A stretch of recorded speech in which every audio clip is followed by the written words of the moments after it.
창세기 33장. 야곱이 눈을 들어 바라보니 멀리서 형 에서가 400명의 무리를 거느리고 다가오고 있었다. 야곱은 레아와 라헬과 두 여종에게 아이들을 나누어 맡겼다. 야곱은 두 여종과 그들에게서 난 자식들을 맨 앞에 세우고 레아와 레아가 낳은 자식들을 그 다음에, 그리고 라헬과 요셉은 맨 뒤에서 따라오게 했다. 그런 후에 야곱은 그들 앞으로 나아가 자기 형 에서가 가까이 올 때까지 7번이나 땅에 엎드려 절을 했다. 에서가 달려와 야곱을 끌어안았다. 에서는 두 팔을 벌려 야곱의 목을 껴안고 입을 맞추었다. 둘은 함께 울었다. 에서가 고개를 들어 여인들과 아이들을 둘러보며 물었다. 함께 온 이 사람들은 누구냐? 야곱이 대답했다. 하나님께서 은혜를 베풀어 못난 이 몸에게 주신 자식들입니다. 그러자 야곱의 여종들과 그 자식들이 나와서 에서에게 절을 했다. 다음으로 레아와 그 자식들도 나와서 절을 했고, 마지막으로 라헬과 요셉이 앞으로 나와서 에서에게 절을 했다. 에서가 물었다. 내가 이리로 오다 보니 가축대가 너희보다 앞서 오더구나. 웬 것들이냐? 야곱이 대답했다. 제가 형님께 드리는 것입니다. 그것들이 형님 마음에 들었으면 좋겠습니다. 에서는 극구 사양했다. 아우야, 나는 형편이 넉넉하다. 내 살림을 축내고 싶지 않구나. 야곱이 말했다. 아닙니다, 형님. 마음에 드신다면 제 선물을 받아주십시오. 형님이 저를 이렇게 기쁘게 맞아주시니 형님의 얼굴을 뵙는 것이 마치 하나님의 얼굴을 뵙고 있는 것 같습니다. 그것들은 모두 제가 형님께 드리려고 가져온 복된 선물이니 부디 받아주십시오. 하나님께서 제게 큰 은혜를 베푸셔서 저는 모든 것을 넉넉하게 가졌습니다. 야곱이 거듭 권하자 에서는 그 선물을 받아들였다. 에서가 말했다. 자, 이제 길을 떠나도록 하자. 내가 앞장서야겠구나. 야곱이 말했다. 형님이 보시다시피 제 자식들은 어립니다. 또 양떼나 소떼도 새끼들이 있어서 그것들을 돌봐주어야 합니다. 하루만 강행군을 해도 가축대가 다 죽고 말 겁니다. 그러니 형님 먼저 가십시오. 저는 가축들과 아이들이 무리 없이 따라올 수 있도록 이끌어 주어야 합니다. 형님이 세일에 먼저 가 계시면 제가 뒤따라가 뵙겠습니다. 에서가 말했다. 그러면 내 사람들 가운데 며칠 내게 붙여줄 테니 그들과 함께 오도록 해라. 야곱이 말했다. 그럴 필요까지 있겠습니까? 형님이 이토록 반갑게 맞아주시는 것만으로도 충분합니다. 에서는 그날로 길을 떠나 세일로 돌아갔다. 야곱은 숫곳으로 가서 거기에 집을 짓고 가축들이 비바람을 피할 우릿관도 지었다. 그곳 이름이 숫곳이라 불리는 것은 그런 까닭에서였다. 야곱은 밧다나람을 떠나 가나안 땅에 있는 세겜 성읍에 도착하여 그 성 앞에 장막을 쳤다. 야곱은 장막을 친 그 한떼기의 밭을 세겜의 조상인 하몰의 후손들에게 은화 100개를 주고 샀다. 야곱은 그곳에 제단을 쌓고 그곳을 에렐로헤 이스라엘이라고 불렀다.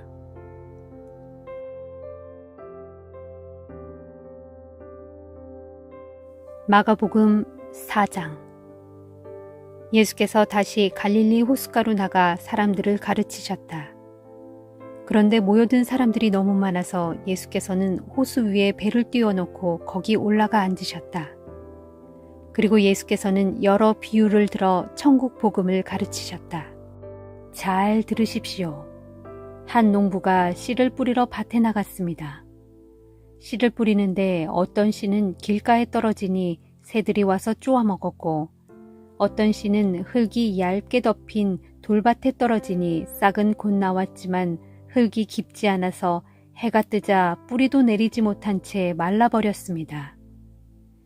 또 어떤 씨는 가시덤불 속에 떨어졌는데 가시나무들이 무성하게 자라서 덮어버렸기 때문에 아무 열매를 맺지 못했습니다. 그러나 어떤 씨는 좋은 땅에 떨어지니 싹이 나고 잘 자라서 30배의 열매를 맺었고 어떤 씨는 60배, 어떤 씨는 100배의 열매를 맺었습니다. 자, 들을 귀가 있는 사람은 알아들으십시오. 그 후 예수께서 혼자 계실 때 12 제자와 함께 항상 예수를 따르던 사람들이 예수께 나와 물었다. 그 씨 뿌리는 자의 비유는 무슨 뜻을 갖고 있습니까? 예수께서 그들에게 대답하셨다. 당신들에게는 하나님 나라의 비밀을 아는 것이 허락되었지만 저 바깥의 다른 사람들에게는 모든 것이 비유로만 말해지고 있어. 이것은 그들이 보아도 알지 못하게 하고 들어도 깨닫지 못하게 하여 저들이 돌이켜 용서를 받지 못하게 하시려는 것이요. 그런 다음 예수께서 제자들에게 말씀하셨다. 이 비유를 알아듣지 못하겠느냐? 이렇게 간단한 비유를 이해하지 못한다면 어떻게 다른 비유들을 알아들을 수 있겠느냐? 잘 들어라. 씨를 뿌리는 농부는 하나님의 말씀을 전하는 사람이다. 길가에 뿌려진 씨는 이런 자들을 가리킨다. 즉, 그들은 하나님의 말씀을 듣기는 하지만 곧바로 사탄에게 그 말씀을 빼앗겨버리는 자들이다. 돌밭에 뿌려진 씨는 이런 자들을 가리킨다. 즉, 그들은 처음에 하나님의 말씀을 기쁘게 듣지만 말씀이 그들 속에 깊이 뿌리를 내리지 못하여 말씀 때문에 환난이나 박해를 받으면 곧 걸려 넘어지는 자들을 가리킨다. 가시덤불 속에 뿌려진 씨는 이런 자들을 가리킨다. 즉, 그들은 말씀을 듣긴 하지만 세상살이의 염려와 재물의 유혹, 그리고 그 밖에 다른 여러 가지 욕심들이 그 마음에서 말씀을 막아서 아무런 열매도 맺지 못하는 자들을 가리킨다. 끝으로 좋은 땅에 뿌려진 씨는 이런 자들을 가리킨다. 즉 그들은 말씀을 듣고 마음속에 잘 받아들여 그 결과로 30배, 60배, 100배의 풍성한 열매를 맺는 자들을 가리킨다. 예수께서 또 제자들에게 말씀하셨다. 사람이 등불을 켜서 그것을 돛박으로 덮어두거나 침상 밑에 두는 사람이 어디에 있겠느냐? 누구든지 등불은 등잔대 위에다 두지 않느냐? 마찬가지로 숨겨둔 것은 드러나게 마련이고 감추어둔 것은 나타나게 마련이다. 들을 귀가 있는 사람은 알아들어라. 예수께서 또 제자들에게 말씀하셨다. 너희는 이 말을 마음에 새겨들어라. 너희가 남에게 헤아려 달아주는 만큼 헤아려 달아 받게 될 뿐만 아니라 거기에다 덤으로 더 헤아려 얻어받게 될 것이다. 그렇다. 누구든지 가진 사람은 더 많이 받을 것이고 갖지 못한 사람은 그 가진 것마저도 빼앗기고 말 것이다. 예수께서 또 제자들에게 말씀하셨다. 하나님의 나라는 이렇게 비유할 수 있다. 농부가 땅에 씨를 뿌려놓으면 그 씨는 농부가 자든 깨어있든 밤낮으로 싹을 틔우고 스스로 자라난다. 씨가 어떻게 해서 그렇게 스스로 자라나는지 농부는 알지 못한다. 그것은 땅이 저절로 씨를 자라나게 하기 때문이다. 처음에는 싹이 돋고 다음에는 이삭이 나고 마침내 나달이 알차게 맺힌다. 그래서 곡식이 익으면 농부는 낫을 대어 곡식을 거두어 들인다. 추수 때가 되었기 때문이다. 예수께서 또 말씀하셨다. 하나님의 나라를 어디에 비할 수 있을까? 무슨 비유로 하나님의 나라를 설명할 수 있을까? 그렇다. 하나님의 나라는 겨자씨와도 같다. 겨자씨는 모든 씨들 가운데 가장 작지만 일단 땅에 심어주면 어떤 식물보다도 더 크게 자라서 나중에는 공중의 새들이 그 가지에 깃들일 만큼 무성하게 된다. 예수께서는 사람들이 알아듣기 쉽도록 많은 비유를 들어 가르치셨다. 그래서 비유가 아니면 말씀하시지 않으셨지만 제자들과 함께 있을 때는 그 뜻을 따로 설명해 주셨다. 그날 저녁 예수께서 제자들에게 말씀하셨다. 자, 이제 호수 건너편으로 가자. 그래서 제자들은 무리를 뒤에 남겨둔 채 예수를 모시고 배를 저어 갈릴리 호수를 건너갔는데 다른 배들도 그 뒤를 따랐다. 배를 저어 얼마 가지 않았는데 갑자기 거센 폭풍이 일더니 큰 물결이 배 안으로 덮쳐 들어왔다. 금방이라도 배가 가라앉을 위험천만한 지경이었다. 그런데 예수께서는 뱃머리에 누워 곤히 주무시고 계셨다. 제자들이 다급하게 예수를 깨우며 소리쳤다. 선생님, 선생님, 저희가 지금 빠져 죽게 생겼습니다. 왜 저희를 돌보지 않으십니까? 예수께서 잠에서 깨어 일어나시더니 바람을 꾸짖으시며 바다를 향해 명령하셨다. 고요하고 잔잔해져라. 그러자 바람이 뚝 그치고 거센 물결이 잔잔해졌다. 그런 후 예수께서 제자들에게 말씀하셨다. 왜들 그렇게도 겁이 많느냐? 너희가 아직도 나를 믿지 못하느냐? 제자들은 큰 두려움에 사로잡혀 이렇게 수군거렸다. 이분이 대체 누구시기에 바람과 파도까지도 복종한단 말인가?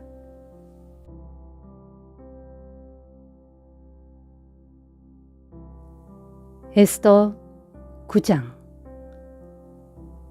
그의 12째 달, 곧 아달월 13일, 마침내 왕의 명령이 시행되는 날이 이르렀다.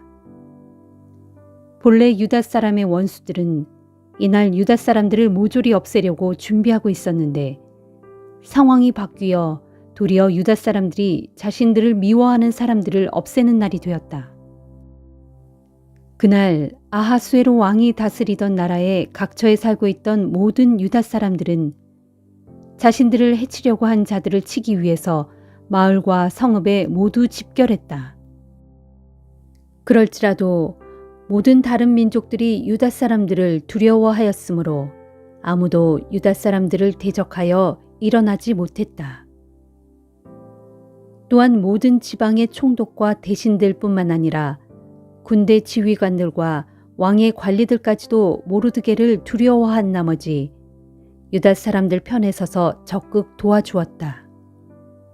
당시 모르드게는 페르시아 궁중의 실권자였고 그의 명성은 온 천하에 널리 알려져 있었으며 그의 세력은 점점 더 강력해졌다. 그날 유다 사람들은 자기들의 원수들을 모조리 칼로 쳐 죽이고 또한 자기들을 미워하던 자들을 자기들 마음대로 처치했다. 그날의 유다 사람들이 수산 도성에서 죽인 사람들만 해도 500명이었다. 그 밖에도 그날의 유다 사람들은 유다 사람의 원수요 함므다다의 아들인 하만의 10 아들을 쳐 죽였다. 그들은 바산다다, 달본, 아스바다, 보라다, 아달리아, 아리다다, 바마스다, 아리세, 아리데, 그리고 웨사다이다. 그러나 유단 사람들은 그들의 집과 재산에는 조금도 손을 대지 않았다. 유다 사람들이 수산 도성에서 죽인 사람들의 수가 그날로 왕에게 보고되었다. 왕이 에스더 왕후에게 말했다. 유다 사람들이 이 수산 도성에서만 그들의 원수 500명을 죽이고 게다가 하만의 아들 10명까지 모조리 죽여 없앴다니 이 나라의 다른 모든 지역과 마을에서는 어떠했겠소? 이래도 그대에게 남은 소원이 있으면 내게 말해보시오. 내가 그대로 다 이루어 주겠소.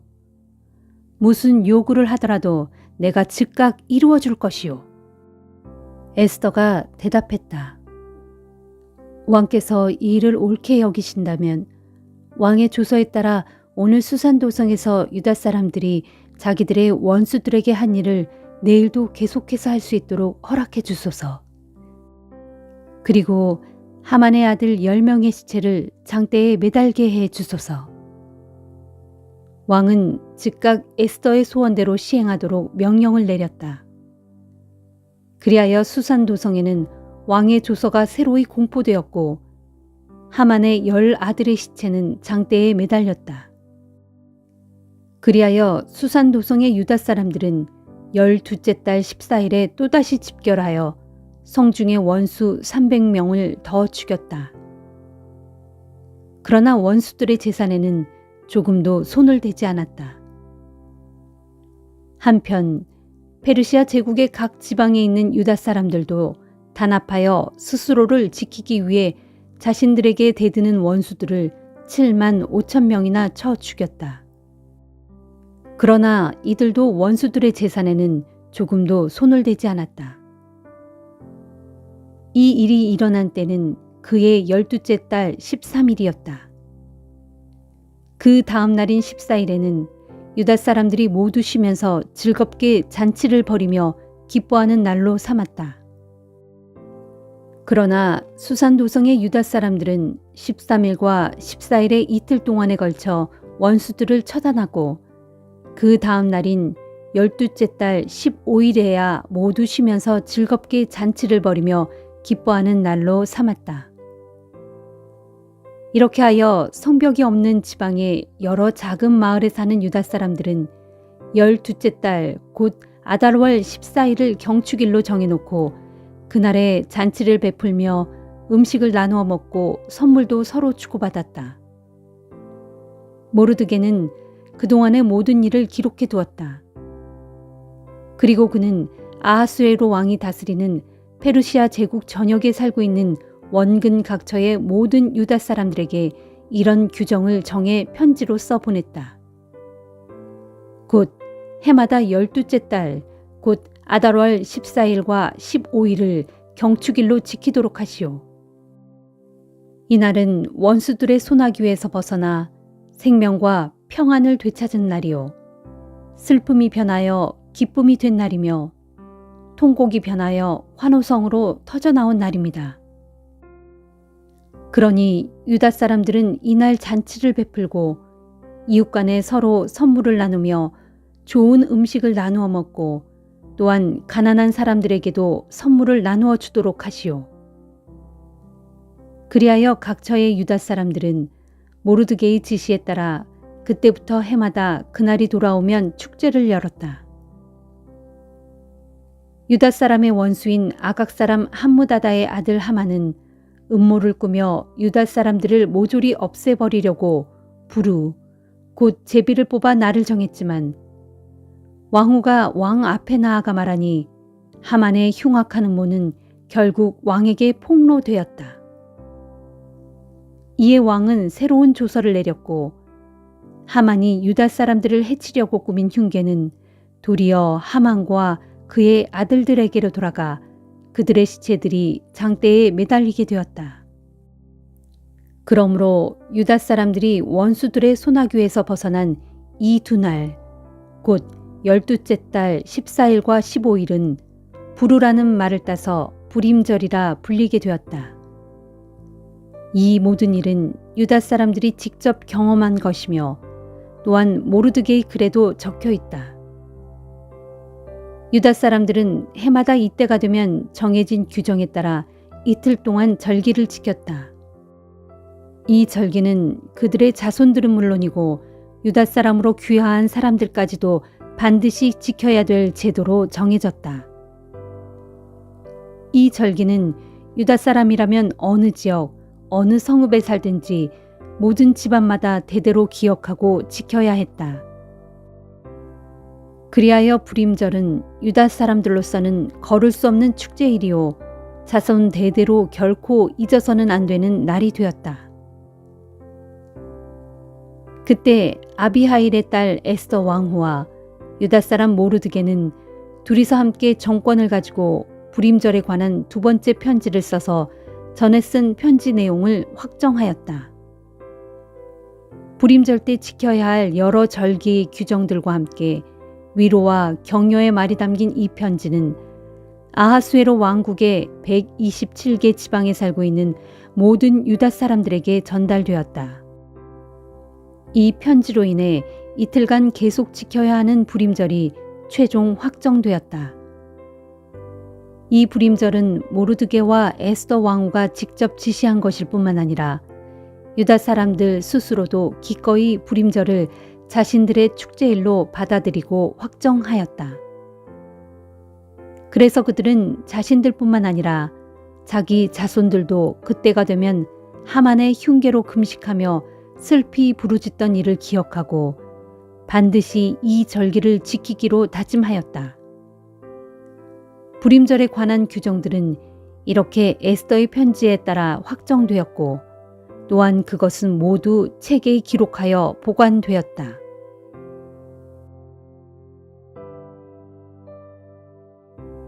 에스더 10장. 아하수에로 왕은 페르시아 제국 전역의 육지뿐만 아니라 모든 바다의 섬들도 조공을 바치게 했다.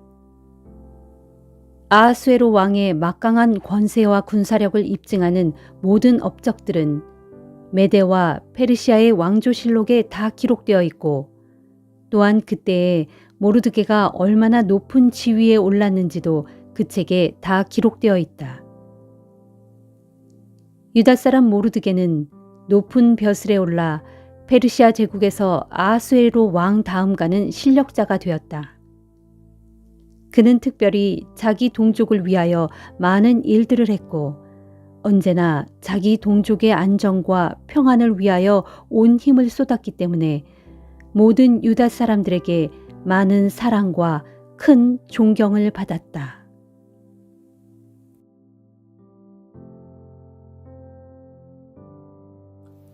로마서 4장.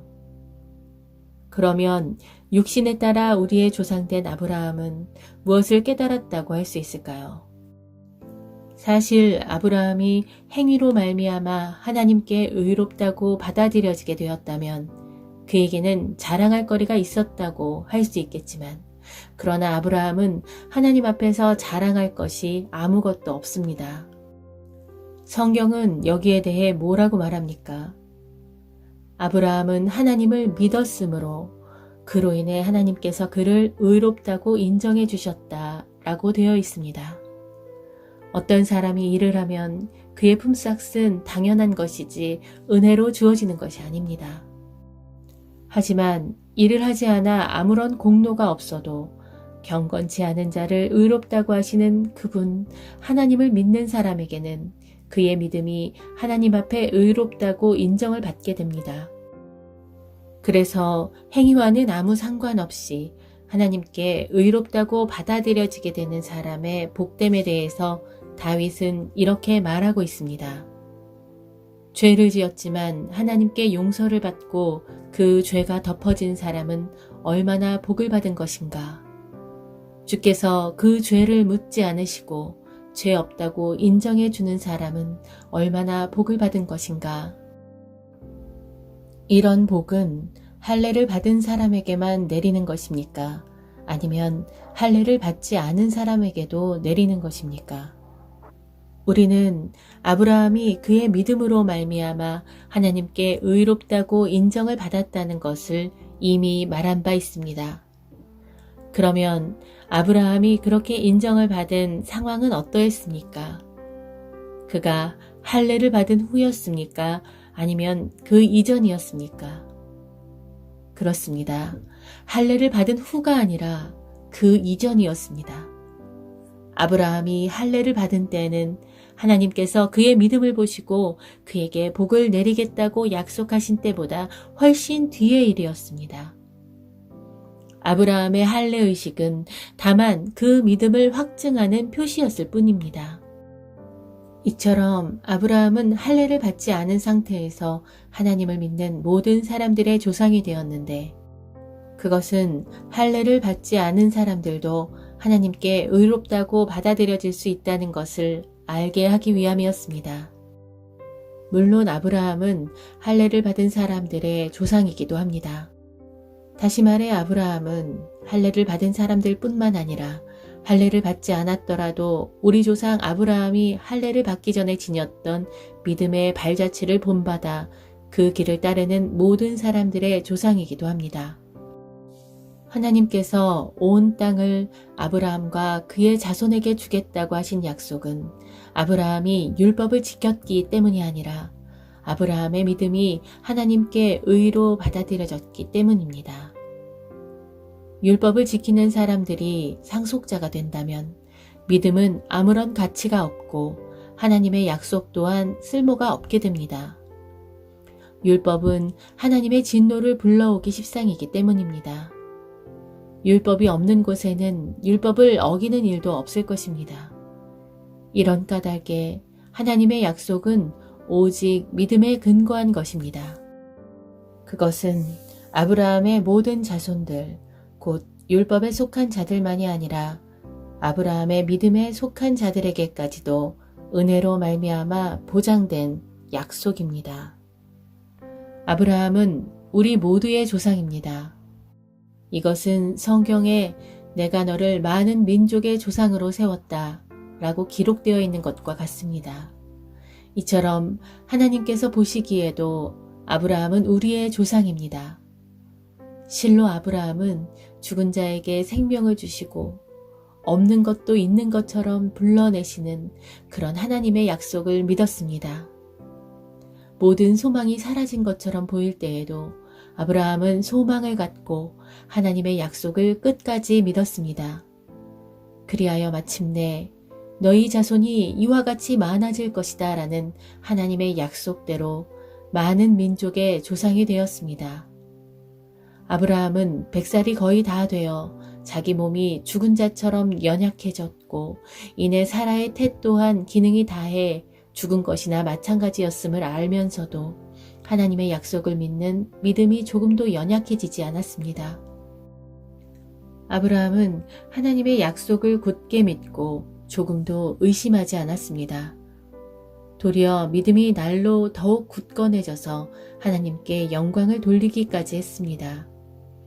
진실로 하나님께서는 어떤 약속도 능히 이루어 주실 것임을 믿어 의심치 않았습니다. 이 같은 아브라함의 믿음 때문에 하나님께서는 그를 의롭다고 인정하셨던 것입니다. 그를 의롭다고 인정하셨다라는 말은 단지 아브라함에게만 해당되는 것이 아닙니다. 그것은 오늘날 우리에게도 해당되는 일입니다. 즉, 하나님께서 우리 주 예수 그리스도를 죽은 자들 가운데서 다시 살리셨다는 것을 믿는 우리에게도 똑같이 해당되는 일입니다. 예수께서는 우리의 죄 때문에 죽임을 당하셨으며 또한 우리를 하나님 앞에서 의롭게 하시려고 다시 살아나셨습니다.